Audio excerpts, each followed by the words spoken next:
At dahil nag-crave ako ng chicharon macaroni, magluluto tayo ngayon mga te. Nakapag-abroad lang, nag-i-English na. Ano ba yung crave? Eh di kuweba.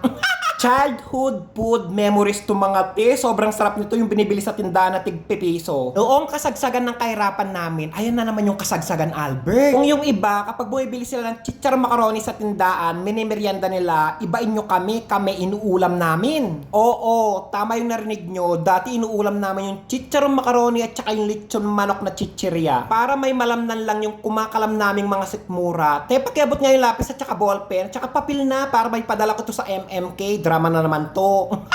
Saktong-sakto at sobrang init ng panahon ngayon sa Middle East, lalong-lalo na sa Saudi Arabia. 3 reals nga pala per balot yung pagkakabili ko sa macaroni noodles mga te, naka-sale. Sobrang dami yung binili ko, pero hindi ko lahat niluto mga te. 3 balot muna yung niluto ko kasi nga first time ko magluluto ng chicharong macaroni. Para pag hindi ko na perfect, may lulutuin na naman ako ulit. Yung pagkakaalam ko dati sa chicharong macaroni, akala ko bituka ng baboy. Macaroni noodles lang pala yun, tapos pinakuluan nila at binilad nila ng 2 days. 27 years old yata ako nung nalaman ko yun mga te. Ito na yung itsura niya ng pagkakabilad ng first day. At ito naman yung second day. Lalo siyang nag golden brown. Ganitong itsura nga yung nakita ko sa video. Kailangan natin ma-achieve yung ganyang kulay. Kapag na-achieve na natin yung ganitong kulay, yan na yung senyales na pwede na natin siyang lutuin. Hinango ko na nga siya sa pagkakabilad sa araw mga te. Natatakam na ako habang hinahango ko sa pagkakabilad. Hindi ko pa nga siya niluluto. Natatakam na ako mga te. Wala kasing nabibiling chicharon macaroni dito sa Saudi Arabia. Sobrang sarap nito kapag sinawsaw mo sa suka, lagyan mo ng bawang at saka paminta. At ito na nga mga te, ipiprito ko na yung chicharon macaroni. Sino ba naman hindi nakakaalam sa chicharon macaroni na sobrang sarap nito at lutong? Tig-pipiso lang namin binibili sa tindahan nito mga te. Nung umuwi ako nagbakasyon, wala nang tig-pipiso, tig-5 piso na. Rito ko na nga itong macaroni at nalulungkot ako, hindi ko masyadong na-achieve yung texture. Hindi chicharong macaroni yung itsura na naging resulta niya mga te.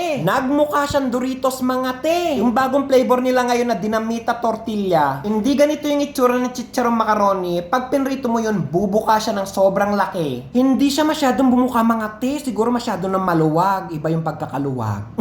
Yung pagkakamali ko siguro dito, nung pinakuluan ko yung macaroni noodles, kasi nilagyan ko ng cooking oil para hindi sila magdikit-dikit. Binida ko pa naman sa mga kasamahan ko to, naggagawa ko ng chicharong macaroni. At ganito nga yung naging resulta mga te.